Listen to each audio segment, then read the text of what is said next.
السلام علیکم۔ تاریخ کا شوق رکھنے والے معزز دوستو، آج ہم بات کریں گے کتاب کشف الظنون اور اس کے مؤلف ہادی خلیفہ یا کاتب چلپی کے بارے میں۔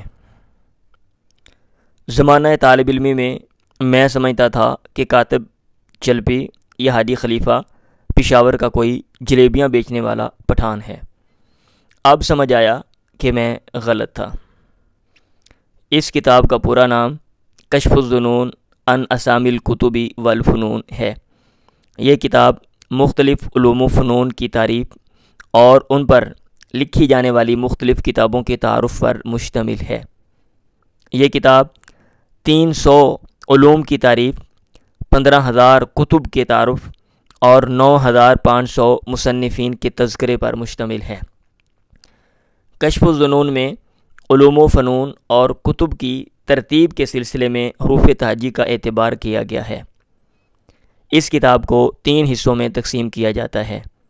نمبر 1 علمی اور تاریخی مباحث، نمبر 2 تذکرہ کتب، نمبر 3 تذکرہ مصنفین۔ پہلے حصے میں مؤلف علم سے متعلقہ جملہ امور کو زیر بحث لاتے ہیں، مثلا علم کی تعریف، ماہیت، تدوین، تقسیم، مراتب، نشو و نما کے اسباب، علوم اسلامیہ، تحصیل علم کی شرائط اور موانع وغیرہ۔ دوسرے حصے میں مؤلف نے کتب کے حوالے سے مختلف امور بیان کیے ہیں، مثلا کتاب کے نام کے حوالے سے کوئی ابہام ہو تو اس کی وضاحت، کتاب کا موضوع اور ضخامت و حجم، کتاب کی شروحات اور زبان وغیرہ۔ نیز مؤلف نے کتب کے محاسن و معائب کی طرف اشارہ کرتے ہوئے تعریف یا تنقید بھی کی ہے۔ تیسرے حصے میں ایک مصنف کی تاریخ پیدائش و وفات، اس کا فقہی مذہب، نام میں اشکال کی وضاحت، وطن، نسبت اور کچھ دیگر امور وغیرہ ہیں۔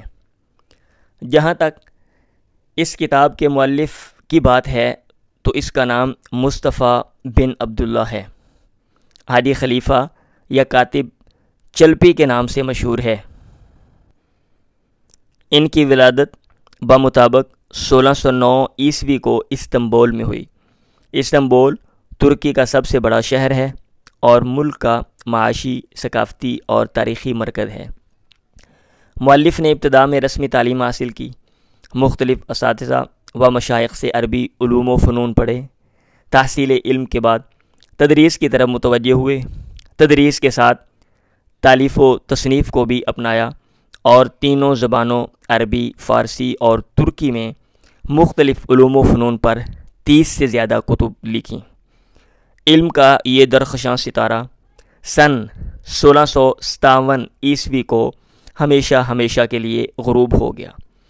ہاں، یہ بات ذہن میں رکھیں کہ ان کا زمانہ رسول اللہ صلی اللہ علیہ وسلم سے 1000 سال بعد کا ہے۔ ناصر محمود کو اجازت دیں۔ اللہ حافظ۔